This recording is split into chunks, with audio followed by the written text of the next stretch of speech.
கனவுனா ரொம்ப சின்ன வயசுல இருந்து, ஏன்னா நான்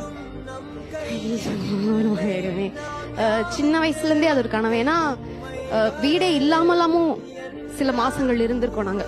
அது அட்ரஸே வந்து வேற ஒருத்தவங்க வீட்டுல ஸ்டே பண்ணி படிச்சனால அவங்க வீட்டு அட்ரஸ் போட்டு ஐடி கார்டு வாங்கின கதையெல்லாம் இருக்கு. ஏன்னா நம்ம வீடுன்னு ஒரு அட்ரஸே இருக்காது, அந்த மாதிரிலாம் இருந்திருக்கு. நமக்கு வந்து நல்ல வாடகை வீடு கிடைச்சிட்டா சூப்பர்ன்ற நிலைமை தாண்டி இன்னைக்கு நம்மளோட பூமியில நம்ம இருக்கோம், கீழே இருந்து வானம் வரைக்கும் இது நம்மளோட இடம் அப்படின்னு நினைச்ச ஒரு வீடு கட்டது ரொம்ப சந்தோஷம். சிறுக சிறுக சேர்த்து அதுக்காக நிறைய கஷ்டங்கள் பட்டு அதுக்காக நிறைய விமர்சனங்களையும் தாண்டி பரவாயில்ல நம்ம ஜெயிக்கிறோம்னு ஃபேஸ் பண்ணி கடைசியா ஜெயிச்சு இன்னைக்கு நின்று இருக்கோம். நேற்றுதான் கிரகப்பிரவேசம் முடிச்சோம். நீங்க சொல்லவே எனக்கு அழகா தெரிஞ்சது. கீழே பூமியில இருந்து வானம் வரைக்கும் நம்மோட்டு தான் அப்படிங்கிற அந்த ஃபீல் இருக்குல்ல.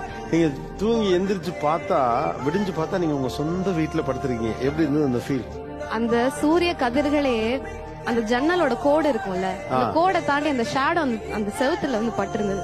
அந்த கதிரே வந்து நமக்கான கதிர் மாதிரி ஒரு ஃபீல் ஆச்சு.